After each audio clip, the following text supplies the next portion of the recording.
En RR Noticias, la voz de Fernando Ortiz Proal. Es un lujo tener a Fernando cada jueves con nosotros. Gracias por estar aquí esta mañana, Fer. Mi estimado Ángel, un verdadero placer estar aquí contigo en estos micrófonos de RR.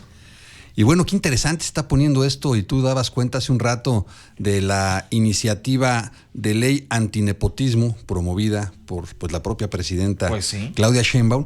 Y la verdad, Ángel, es que está interesante por distintos ángulos, porque luego nos quedamos nada más con la visión superficial, pero habría que entrarle un poquito más, porque me parece que esta ley es respuesta a excesos de la clase política mexicana. No obstante, atropella derechos constitucionales de las personas. Sí. ¿No? Tú me lo dijiste desde el primer momento que la presidenta lo planteó, y ahí hemos disentido, digamos, en este asunto. A mí sí me parece que es necesario, precisamente a consecuencia de lo que tú has dicho. Y pues siempre las leyes deben buscar el bien mayor.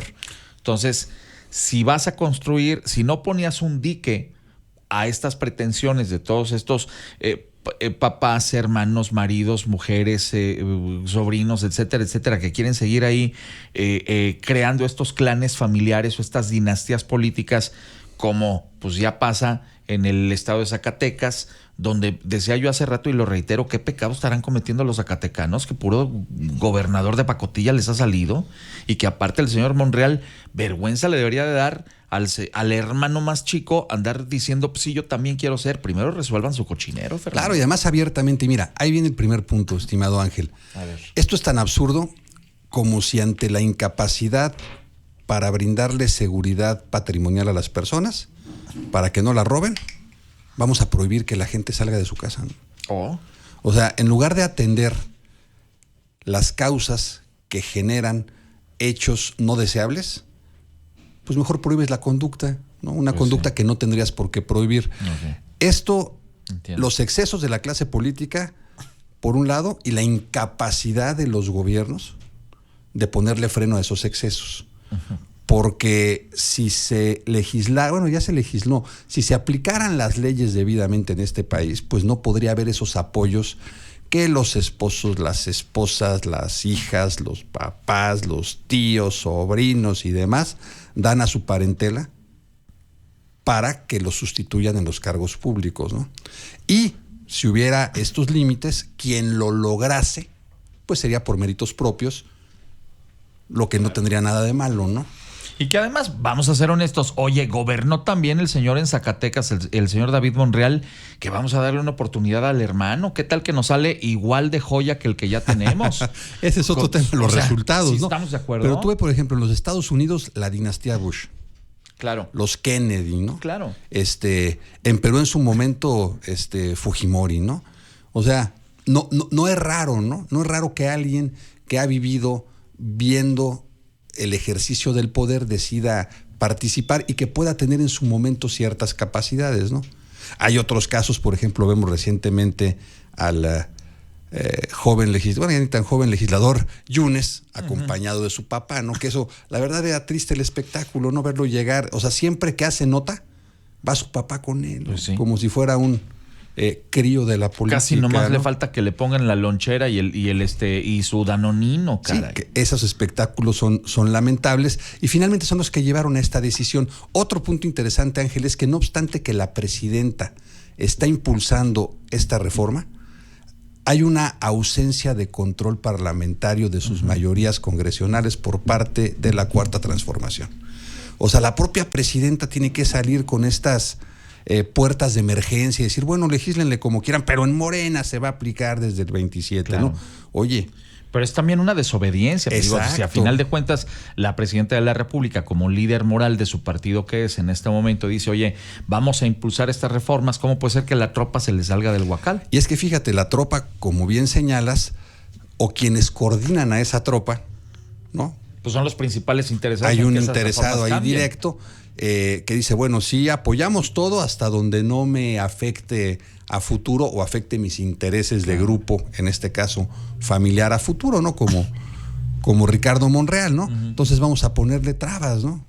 Perdón, ¿de cuándo acá es tan importante? ¿De cuándo acá es el verde el que pone las condiciones de las alianzas o las coaliciones con el partido gobernante que trae la marca más potente políticamente hablando en este país. ¿Es cierto? ¿No? Entonces, evidentemente hay una falta de atención a la instrucción presidencial, Claro. lo que preocupa porque la pregunta es, bueno, y entonces la secretaria de Gobernación, ¿dónde está?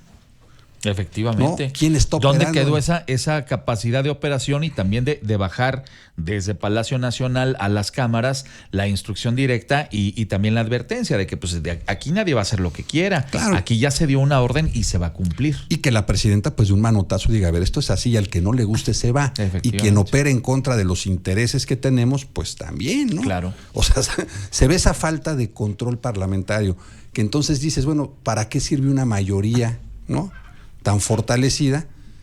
¿O para qué le sirve directamente a la presidenta si no puedes operar iniciativas de reforma que para Claro. ti son importantes? Si no lo fuera, no hubiera salido a decir, bueno, aquí se va a aplicar quieran o no quieran, Claro, ¿no? por supuesto. Y ya ha salido también Luisa María Alcalde a decir, a ver, acá en Morena, háganle como quieran y lo que diga la ley, pero nosotros aquí en Morena no vamos a lanzar candidatos parientes. Vamos a ver también si lo cumplen en la práctica. Que ese es otro problema. Bueno, no vamos a lanzar y si yo me apunto, como dice Félix Salgado, si el método que escoge, porque los partidos tampoco se han manejado con manga Claro. ancha y con cinismo, pero hasta el cinismo tiene límites, Pues sí. ¿no? Bueno, si el procedimiento que se elige para seleccionar candidatos es el de las encuestas y efectivamente, por la razón que quieras, el señor Félix Salgado Macedonio aparece en Guerrero arriba en las encuestas, ¿por qué le vas a decir que no? Es que la presidenta dijo que aquí no. Bueno, pues eso transgrede principios y procedimientos establecidos por el partido político. En consecuencia, es susceptible de combatirse a través de los medios legales. Entonces al rato nos van a decir, híjole, pues sí, la intención era que no fuera, pero pues échenle la culpa al Tribunal Electoral, ¿eh? El Tribunal Electoral le dio chance. Pues no es que le, no es Y que en le última vaya a dar chance. instancia, el pueblo de Guerrero decidió que este prócer de la nación, que es Félix Salgado Macedonio, sea su próximo Exacto. candidato. Entonces vemos un atolote con el dedo Sí. que nos estamos dando y se están dando todos contra todos, ¿no? Porque al final una idea que a mí me parece necesaria, aunque cuestionable, ahora ni siquiera va a ser efectiva, ¿no? O sea, va a haber sido una tormenta legislativa Claro. que probablemente en eso se quede, porque de aquí al 30, pues vamos a ver si no aparecen por ahí en el 27, el 28 otros grupos para decir que siempre no, ¿no? Ujú. Digo, está interesante esta lectura que haces, Fernando. Son las 7 de la mañana con 44. Conversamos con Fernando Ortiz Proal. Siempre nos da las claves de los grandes temas de la política nacional. Y bueno, pues hoy estamos hablando como pues una instrucción presidencial, porque en realidad eso es estas iniciativas anunciadas aquí en Querétaro por la Presidenta de la República. En la práctica, pues ahí medio le dieron la vuelta los que deberían ser los responsables de hacer cumplir lo que desde Palacio Nacional se dice, ¿no? Exacto, a ver, no estamos diciendo que sea lo ideal, pero es un hecho que nuestro régimen presidencialista, cuando hay en este caso una titular del Ejecutivo, con la popularidad que tiene Claudia Sheinbaum, Claro. y con la representatividad mayoritaria en las cámaras que tiene su partido político, hay, sin duda, para no llamarle control, una muy cercana colaboración del legislativo con su presidenta, ¿no? Que así ha sido toda la vida. Así ha sido también, toda la porque vida. nos Y hacemos. cuando el PAN gobernó, así fue. Y cuando el PRI gobernó y tuvo mayorías, así fue. En Y fin. pasa en todas partes, pues el presidente de un partido, el presidente en un país, esa fuerza política, pues él se convierte en el líder moral de ese partido y si tiene también ese poder en los parlamentos, pues lo hace valer No, también. Y en México más, Ángel, lo dijo don Daniel Cosío Villegas, Claro. aquel politólogo que expuso con una gran claridad la forma de operar del sistema político mexicano. Dijo, a ver, el presidencialismo mexicano requiere dos elementos, ¿no? Un presidente fuerte, como el nombre lo indica, y un partido hegemónico. Uh-huh. Y con eso funciona esto. Está bien. El problema es que en la práctica se le está atorando a la presidenta Sheinbaum. ¿Quién le está operando? Pues desde Gobernación parece que no. Los líderes parlamentarios parece que traen agenda propia, entonces en unas cosas sí están ahí a las apreciables órdenes, pero en otra, sin dar la cara, son los que ponen los obstáculos. El tema político partidario a través del Verde, bueno, pues eso lo tenía que haber arreglado la presidenta de Morena, ¿no? Sentarse con la gente y decir, oye, ¿de veras van a ir en contra? Porque pues ahí venimos en el 27, igual y no vamos, ¿no? Claro. Entonces, me parece que es un tema de que exhibe una buena intención de la presidenta, pero al mismo tiempo una descomposición del control que puede tener en sus mayorías legislativas el día de hoy Claudia Sheinbaum, y eso debería preocuparle. Sus principales capitanes le están quedando mal, pero además, Fernando, no es la primera vez que ocurre. Acuérdate el año pasado el rifirrafe que se dio entre el señor Adán Augusto López y el señor Monreal, ahí por el tema de los presupuestos y los dineros y tal, hasta que la presidenta les llamó al orden. Entonces no es la primera vez que le hacen pasar un mal momento a la titular del Ejecutivo, y pues si otra cosa no sucede, seguramente no tardan en invitarles un cafecito allá en Palacio Nacional a ambos personajes. Pues sí, Ángel, porque además el sexenio está empezando. Si empezamos a ver estas situaciones en este primer año, yo no quiero pensar que va a estar pasando para el cuarto o quinto año, ¿no?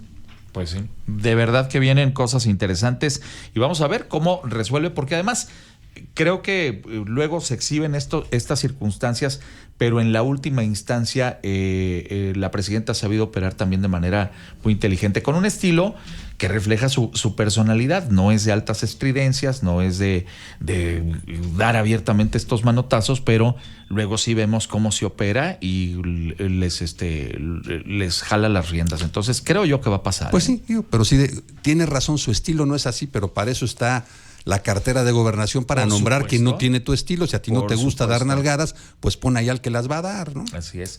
Y ahí Rosa Isela ha quedado a deber. Eso sí. Ni hablar. Mi querido Fernando, ha sido un gustazo recibirte esta mañana. Al contrario, Ángel, el placer ha sido mío estar aquí contigo y con tu amplísimo auditorio. Te deseo un espléndido jueves a ti y a toda la gente. Igualmente para ti, que sea muy productivo este jueves. Les ha acompañado Fernando Ortiz Proal en RR Noticias. Ahora Sole Serrano les trae el reporte vial.